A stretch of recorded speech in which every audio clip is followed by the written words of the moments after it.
भागवत में जाओगे तो पता लगेगा।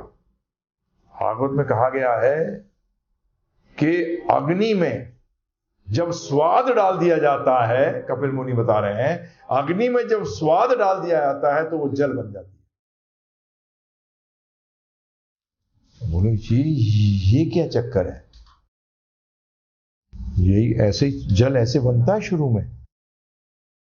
अब किसी साइंटिस्ट को कहे कि तू आग में स्वाद डाल दे, बताओ डाल लेगा?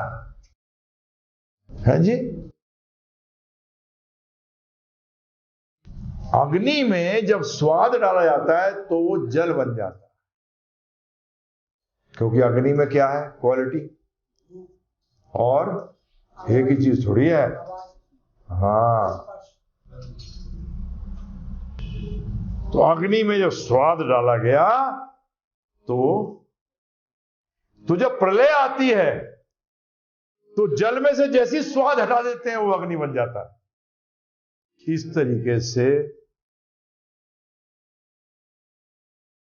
क्या आया? जल आया, और जल से जब प्रलय होती है तो उल्टा जाता है। समझ में आया? अब ऐसी एक एक चीज खींच ली गई तो पिछला तत्व बनता चला गया। और भौतिक तत्व जो है वो किससे बनते हैं? तमोगुणी अहंकार से। किससे? हाँ, तब इनमें से सारी इनकी जब गुण निकाल लिए जाते हैं तो तमोगुणी अहंकार बन जाता है। क्या बन जाता है? हाँ, ये भागवत में सब दिया गया है, सब समझाया गया है। तो भगवान कहते हैं जल, अर्थात जल तो स्वाद के बगैर कुछ भी नहीं हुआ, क्योंकि स्वाद के निकालते ही जल तो अग्नि बन जाता है। समझ में आ रहा है बाबू जी? तो भगवान यह बता रहे हैं जल का स्वाद मैं हूं, अर्थात जल का अस्तित्व मैं हूं।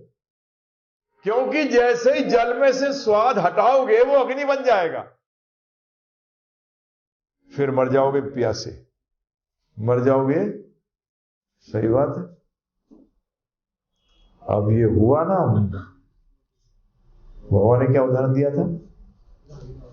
मोती के अंदर धागा बिखर जाएगा, जैसे ही जल में से स्वाद हटाया तो जल बिखर के अग्नि बन गया।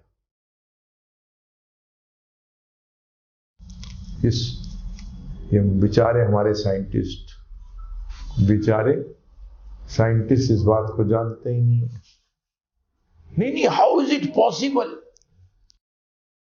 बेटा भगवान जो करते हैं वो इम्पॉसिबल चीजें ही करते हैं, पॉसिबल वाली तो हम ही करते हैं जी। पॉसिबल वाली तो हम ही करते हैं, भगवान तो इम्पॉसिबल करते हैं। ये जी समझ के चलना। जब भी कई बार लोगों को आप इम्पॉसिबल चीज करते हुए देखते हो तो उसको भगवान मान लेते हो। एक्चुअली वो इम्पॉसिबल चीज नहीं है, वो मैजिक है। मैजिक क्या चीज है? अब समझो इस बात को। मैजिक वो चीज है जो तुम्हें समझ में नहीं आए, उसको तुम, मैजिक को हिंदी में क्या कहते हैं? जादू मानते हो।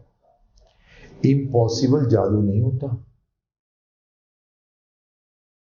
हिंदी में क्या कहेंगे? इम्पॉसिबल, असंभव।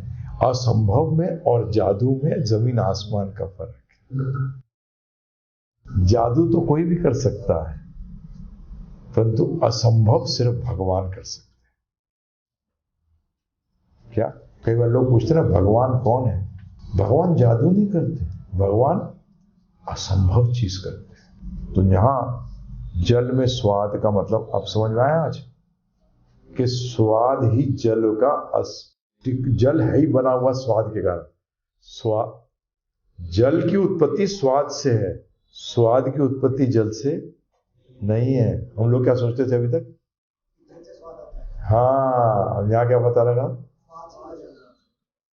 और तेरे की ये तो सारी अंडरस्टैंडिंग ही चेंज हो गई। ये तो हम जब तक सोचते थे वही बदल गया, क्योंकि स्वाद के तो हटते ही जल अग्नि बन जाता है।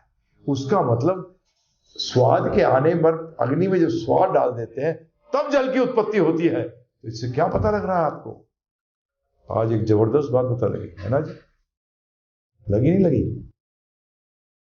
सारा चेंज हो गया आपका सोच।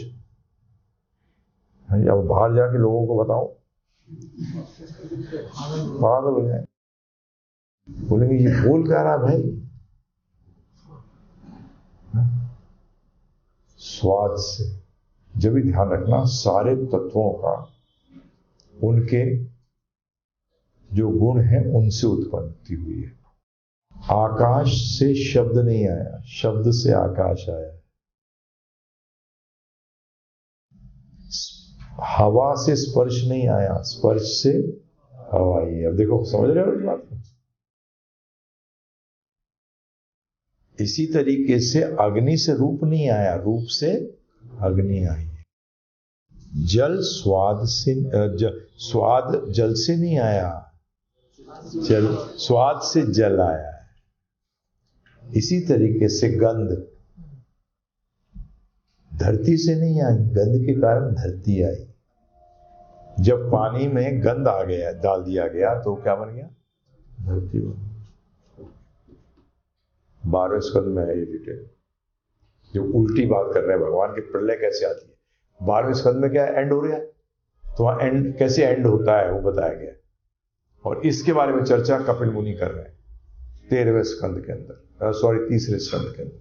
13वां तो स्कंद ही नहीं है, क्योंकि बाद में लोग हाथ उठा लेते हैं, बोलते गुरु जी 13वां कहाँ है?